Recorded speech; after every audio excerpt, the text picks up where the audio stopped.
The Watsons Go to Birmingham, Chapter 8, The Ultra Glide. I don't know why we didn't catch on that something different was really going to happen this time. Mom and Dad started acting real strange right after they talked to Grandma Sands. First, Mama started writing in a notebook and adding things up and subtracting things. Then Dad and Joey and Rufus and me started driving all over Flint, buying things for the brown bomber. We stopped at Janice's junkyard and bought a new antenna for the radio and 4 new used tires. Then we stopped at Mr. Biller's garage and had the tires put on the car.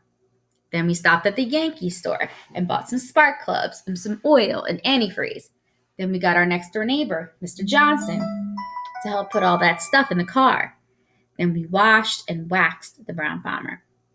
When Byron walked by while we were working on it, he said, "Y'all done real good.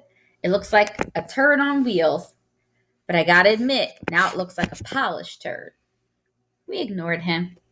While Joey cleaned the windows, me and Rufus washed the seats, even the parts that were torn and worn away. But the more we washed them, the worse they looked. And Dad ended up going back to the Yankee store and buying some brown and white seat covers for the front seat. The brown bomber looked great. Not almost new, but not almost 15 years old either. We bought Mama out and showed it to her, and she gave us one of those big hand over her mouth smiles. "Well, folks," Dad said, and we all knew he was getting ready to cut up. "All it needs now is that final touch, that special something that sets it apart from all the other buckets of bolts on the road. That one piece of all-American engineering that shows if this fine automobile is worthy of the name Brown Bomber." Any guesses as to what that is? "A new hood thing?" I asked.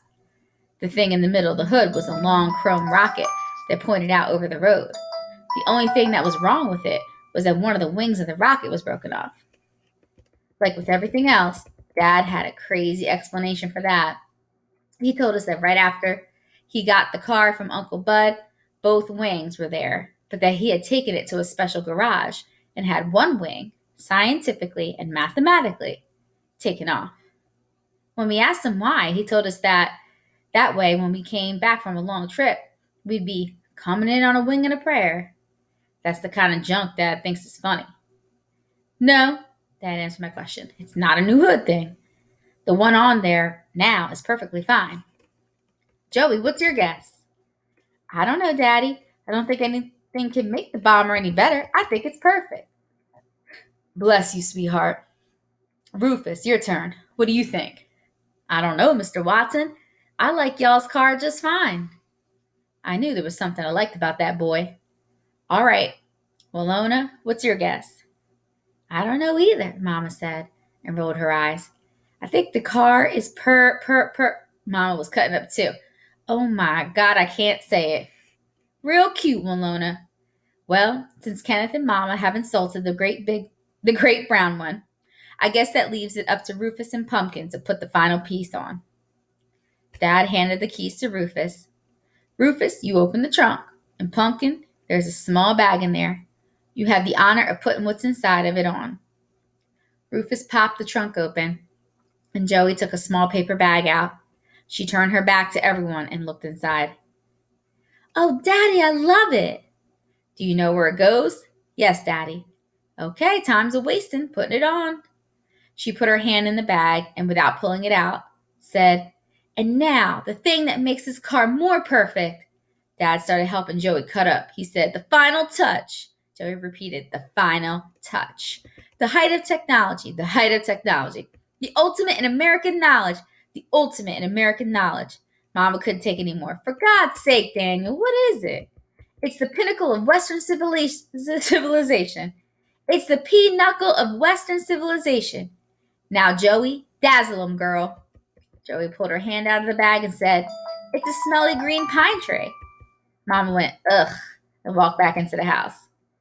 Joey hung the smelly green pine tree from the rearview mirror and scooted out of the car to let me and Rufus smell her fingers. But Dad wasn't through adding things to the brown bomber. On Saturday morning, Joey and me got up real early to watch cartoons, and Dad was already up brushing his teeth and shaving. I went into the bathroom to watch him. I love the way that shaving soap smells. Hi, Dad. Morning, Kenny. How'd you sleep? Dad said, with his toothbrush in his mouth. Okay, I guess. Then Dad pulled out one of his famous tricks on me. He said, Kenny, look, and pointed out in the hallway. Even before I could think, my head turned around and I followed Dad's finger. When I saw nothing and looked back, Dad was smiling a mile a minute, acting like he hadn't done anything. But I noticed that his toothbrush was gone. I let him know he didn't fool me. Dad, how come you always hide your toothbrush? Why don't you keep yours with ours? Dad laughed. Well, Kenny, I guess I don't keep my toothbrush with the rest of yours because, unlike your mother, I was a little boy once myself. I thought about this for a second and said, what does that mean? Dad picked up my toothbrush and said, look at this. Not only is this instrument perfect for brushing teeth, it has other wonderful uses too. You see, Kenny, I know that in a little boy's eyes, there isn't anything in the world that is better for general cleaning than a toothbrush. And the greatest thing about it is that with a good rinse afterward, no one can tell what it was used for. I also know the best toothbrush for cleaning stuff is always someone else's. So rather than wondering what my toothbrush is last cleaned, I think it's better that it only goes in places that I know about. Dad was right. I caught Byron using mine once to shine up some quarters, and another time to brush Blackie's teeth. I didn't really care, but Blackie didn't like it. That was the only time he ever growled at someone in his own family.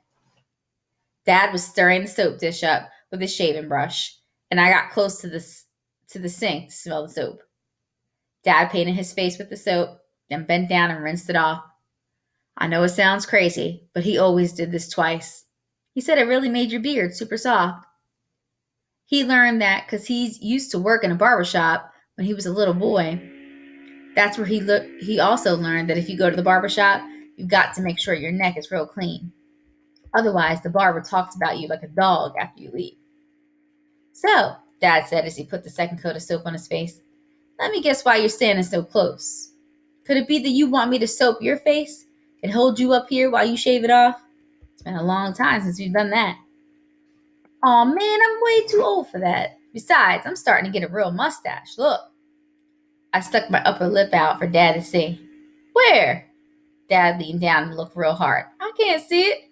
Here, look. Maybe if you got closer to the light. Dad bent over and picked me up in the mirror. I automatically turned my head sideways when I saw my reflection. Some of the time I forgot all about my lazy eye. I don't believe it. You squint your eyes and look real hard, there's no doubt about it. This boy's got a real mustache going here. I didn't know if Dad could really see it or not, but I knew it was there. He put me down. Won't be long before you and I have to share the mirror in the morning, huh? I couldn't help it. Even though I knew he might be kidding, I broke out in a real big smile and nodded my head up and down. Dad started shaving. Well, just so there's no problems, I've got seniority on you, so I get the bathroom first. Deal? Deal. When Dad finished, he asked me, you too old for a little Old Spice? He slapped the cologne on me and said, I don't want your mother to know I put this aftershave on you. What with you smelling so good and this new mustache coming out, I don't want her blaming me when all those little girls start attacking you. I twisted my face up. We walked into the living room to watch cartoons. But when we got there, Dad kept going and said, if your mother gets up before I'm back, just tell her I won't be long. Where are you going, Daddy? Joey asked. Dad gave his famous answer, out, and closed the door behind him. Dad missed Felix the Cat, Soupy Sales, Beanie and Cecil, the Ray Dean Show, and Betty Boop.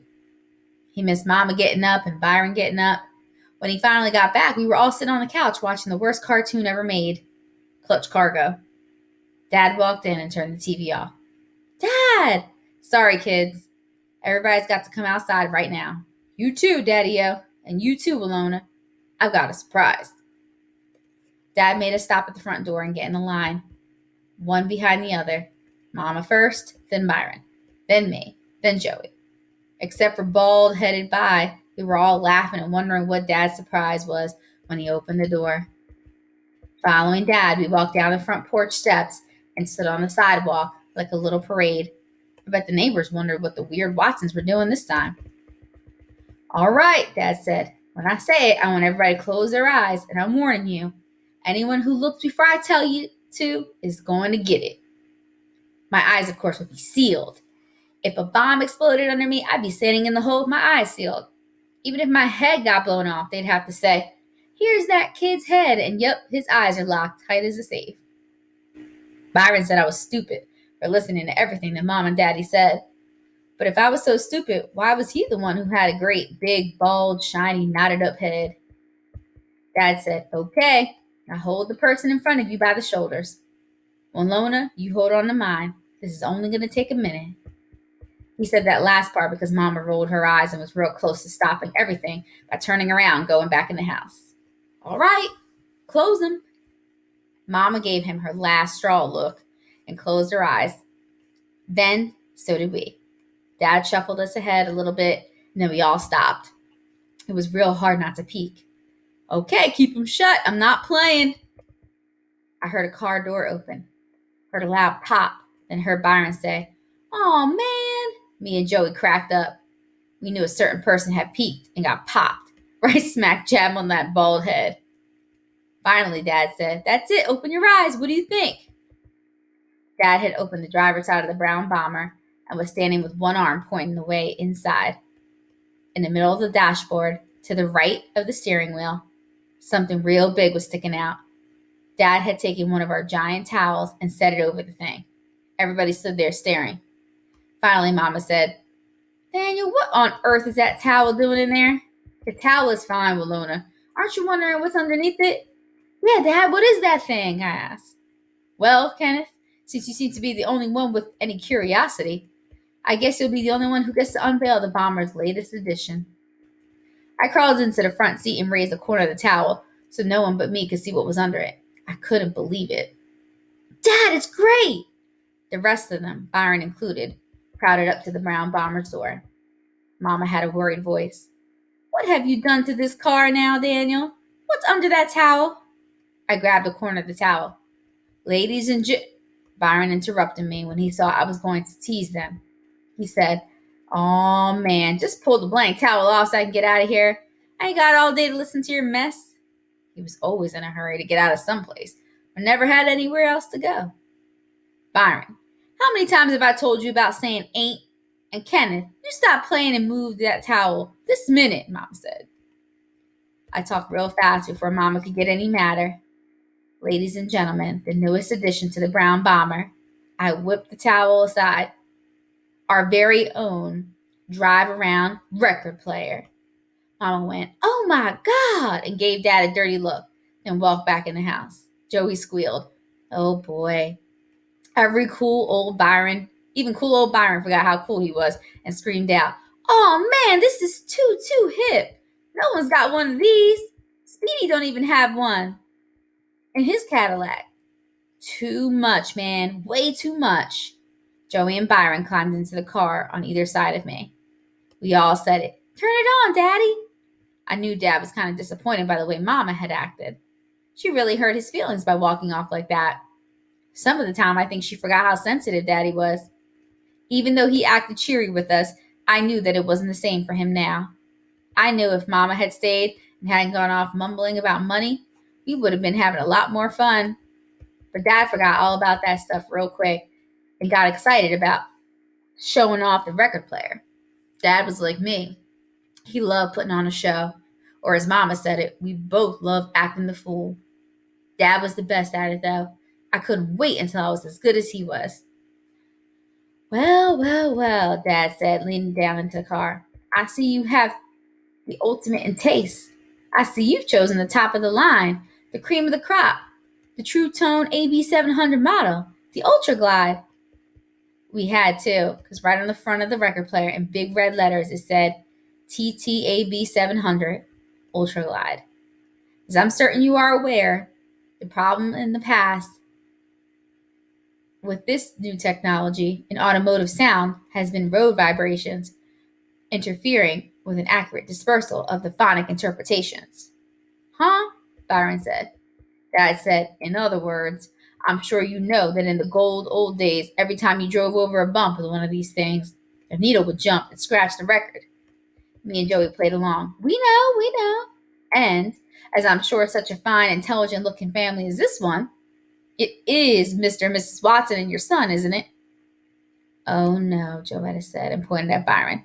This isn't our son. This is just a little juvenile delinquent boy that we feel sorry for and let follow us around some of the time. Our real son has hair. Even this didn't bother Byron, who was amazed by the Brown Bomber's latest edition. Dad kept imitating the guy who sold him the record player. Yes, as I'm sure a nice family like this one is aware. It was only last year that the scientists at Automotive Industries made a brilliant, beautiful, breathtaking breakthrough and developed a suitable system for controlling these vibrations. Yeah, I said. I saw it last night on the news. Walter Cronkite said it was a miracle. Dad laughed. Precisely, Mr. Watson. Walt has 2 of these babies in his car and 1 on his motorcycle. We know. Yes, the vibration problem has been overcome by the exclusive vibrodynamic lateral anti-inertial dampening system.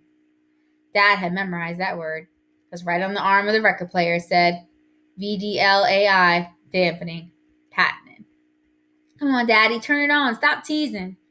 Now, Mrs. Watson, be patient and tell that little delinquent that follows you around that if he touches one more knob on that record player, I'm going to pull his fingers off. Byron mumbled and sat back in his seat. Before I dazzle you with the symphonic sound of this unit, let me point out some of these less appreciated features. Oh, please do. Oh man, just turn the blame thing on. If I gotta listen to all this jive, I'm gonna go in the house and get some real cool sounds. Byron opened the passenger door and ran into the house. Now, Mr. and Mrs. Watson, I'd like to direct your attention to the rear of your classic automobile. Me and Joey crawled up on the back seat and looked at the back window. On the rear shelf, a hole had been cut and was covered with that same stuff that's on a screen door. I can see you're wondering what that is. Well, let me explain. What we have here is, believe it or not, a second speaker. And I can tell by that intelligent look on your face, Mrs. Watson, that you have grasped that the speaker is not placed in the rear deck haphazardly. No, ma'am. Some people think we just have a hole hacked in back there by any old mechanic, but nothing could be further from the truth. That opening is scientifically and mathematically positioned by a factory-trained technician to enhance the TTAB 700's true high-fidelity sound. Wow. Byron exploded through the front door with an armful of 45s and Mama right on his tail. Byron Watson, don't you stop on those stairs like that, and don't you slam that screen door. She trailed Byron all the way to the car, fussing at him the whole way. I knew she was using Byron as an excuse to come back out to see what was going on. I guess all the laughing and fun we were having made her want to join in. Now that she was back, Dad started really cutting up. Well, Mrs. Watson, Dad said, but not to Mama, to Joey. I see your beautiful young daughter has decided to join us, and not a moment too soon either. Why don't you scoot over a bit and let her join in? Joey loved this chance to pretend she was Mama's mom. She patted the seat next to her and said, Come on in, honey. This is really cool. Mama slid in under the steering wheel with a halfway smile on her face. Wonderful, Dad said. Byron lifted the record that was already on the turntable and started putting one of his cool songs on. Put it back, son. You'll get your turn. First, we have a special request from a certain young lady to a certain handsome young man. If you'll excuse me, ma'am, I'll just reach over here and get this show on the road. Dad reached over past Mama to start the car, but on the way, his hand kind of accidentally, on purpose, brushed her chest. Boy, did they think we were blind. Even though Dad thought he was being slick, everybody saw this. Mama puckered up her lips to squeeze down a smile and crossed her arms over her chest. Joetta giggled, and me and Byron scrunched our faces up. Mama did a fakety little slap at his hand and smiled. Dad turned the key, and the brown bomber fired up. Okay, young lady, here's that special number you've requested. Dad couldn't help it himself and started imitating a disc jockey. Here's the man with the patter. Here to spin the platter. Why? Doesn't matter. 'cause the world is getting fatter. I'm the man with the tune that'll take you to the moon, that'll make your poor heart swoon, and I'll hold you like a spoon. I'm the man with the jive, Byron chirped up. Ain't that the whole natural truth? But Dad didn't miss a beat. Put your love thing in drive, bring your little whole world alive. Mama slapped the car seat. Daniel, start that record. All right, all right. Dad stopped his rhyming, not because Mama told him to, but because I bet he ran out of stupid poems. But first, let me tell you people out here in Radioland that this number was requested by Miss Walona Sands for the wonderful, wonderful man in her life, the big daddy of love, Daniel Watson. We at Flint's only soul station. Wham! Dedicate this song to Daniel from Walona. Spit it, maestro. Dad reached over past Mama to start the record player. Joey grabbed my arm with one hand and squealed into the other one. Byron was grinning like a giant, bald-headed kindergarten baby. Mama still had her arms crossed out, but was starting to smile. She brought one hand up to cover her mouth. My foot was tapping on the brown bomber's floor a mile a minute, and I couldn't make it stop no matter what I did. I guess I was grinning pretty hard, too. Dad's hand touched a knob that had start written on it, but before he turned it, he pulled his hand back and said, First, however, we all screamed, Daddy! Oh, man, come on, Dad, Daniel! But Dad wasn't through yet. You couldn't rush him. In fact, the more you complained, the longer he'd take. He put his hand up to stop the noise. But first, we at Wham want to apologize to the other 9 women who called in requesting love songs to be dedicated to Daniel Watson. If they stay tuned, we'll play their songs later in the evening. Mama said, That's it. I started climbing out of the car. It was a fun, that's it though, not a serious one. Dad blocked the door and finally turned the knob that said start. Then he got into the back seat. We all froze. Even the brown bomber seemed to get quieter as the VDLAI arm from the record player lifted itself and moved toward the 45 that was on the turntable. The arm dropped and a hollow little boom bounced around in the car. A moment of silence, and then the most beautiful notes of music I'd ever heard came from the front of the car and the back of the car at the same time.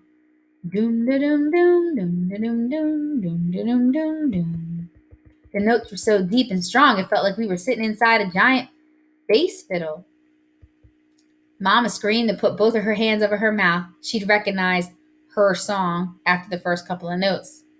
The guy on the record started singing Under the Boardwalk, and I had to turn around and look because it sounded like he was right in the back seat with Dad. We sat in the car for almost 2 hours as everybody got a chance to go in the house and get their favorite records. Even though we had a pretty good record player in the house, it couldn't compare with the sounds that came from the scientifically and mathematically put in speakers that the brown bomber had. The Ultra Glide cast a spell on all the weird Watsons. Byron was always saying that Mama couldn't stand to see anyone having too much fun. But to be fair to her, I have to say that she stopped us from having fun in steps instead of doing it all at once. First, she thought the music was too loud and made us turn it down some. Then, after all of us kids got to play 4 songs each, I played Yakety Yak all 4 of my times. She made us get out of the car and she and Dad played Nat King Cole and Dina Washington and other mushball singers. Then she said to Dad, Did you tell them yet? Oh, I leaned into the car to get a look at Mama's stomach. This sounded like the way Byron and me found out we were going to get a sister. Everybody's ears jumped. Something big was going on. Dad wasn't too comfortable with things like this and said, No, it can wait. No, it can't. Mama let the last song finish and said, Turn it off, Daniel. Children, in a little bit, Daddy's going to get some vacation time. And we're going to drive to Alabama. Grandma Sands is going to keep Byron for the summer. And if things don't work out well, he'll stay there for the next school year. This was too good to be true. A long trip in the brown bomber and no Byron for the whole summer and probably for the whole year. Because when it came to Byron, nothing ever worked out. Byron looked at Mama and Dad with his mouth wide open. We've been telling you, Byron. You've been given warning after warning and chance after chance to straighten up. But instead of improving, you're getting worse. Do I have to remind you of the things you've done just this last year? Byron still didn't close his mouth. Mama started ticking off the things that Byron called his latest fantastic adventures. You've cut school so much that Mr. Alums has come here 3 times to see what's going on with you. You've been lighting fires. You've been taking change out of my purse. You've been in fights. You had that trouble at Mitchell's Food Air. You had that problem with Marianne Hill. You set mouse traps in the backyard for birds. You fell out of that tree when you were trying to see if that poor cat always landed on his feet. You got that conch. You joined that gang. There's just too much, Byron. We can't have all this nonsense going on. I hope that these were the only latest fantastic adventures that Mama knew about. I could list about 100 more. That's why Grandma Sands is going to look after you for a while. You're about to run us crazy. Mama changed the tone of her voice. You're going to like Birmingham, Byron. It's a lot different than Flint. There are lots of nice boys your age down there you can be friends with. There's lots of fishing and hunting that you can do. Things are a lot better there. I love that city. Your grandma tells me it's quiet in our old neighborhood. She says that the stuff on TV isn't happening around her. It's just like I remember it being. It's safe, it's quiet, and there's no buphead. Mama and Dad had threatened to send Byron to Grandma Sands about 1,000,000 times, but we never thought it would happen. This was for 3 good reasons. The first was that Alabama was about 2 million miles from Flint, and By knew Mama wouldn't let him ride the bus that far alone. He also knew it would be just about impossible for her to sit on a bus with him for 3 days. It took her to get there. The second reason was that Mama and Dad were always threatening to do stuff to Byron that everybody knew they wouldn't do. Dad had been keeping a countdown on how many more months it would be before they could force him to join the army, but we knew they wouldn't do that. But the biggest reason Byron and Joey and me thought that they'd never send him to Alabama was because we had heard so many horrible stories about how strict Grandma Sands was. The thought of living with her was so terrible that your brain would throw it out as soon as it came in. Well, Byron's brain had better get used to it. We all knew by the way they'd gotten the brown bomber ready, and by the way Mama's voice sounded, that they meant it this time. The big, cool baby finally shut his mouth and ran into the house. He slammed the door as hard as he could, and we all heard him say, real clear, the S word. Joey said, ooh. Dad started to go in after him, but Mama said, let him go, Daniel. He better get as much of that nonsense out of his system as he can. Grandma Sands won't be putting up with any of that mess.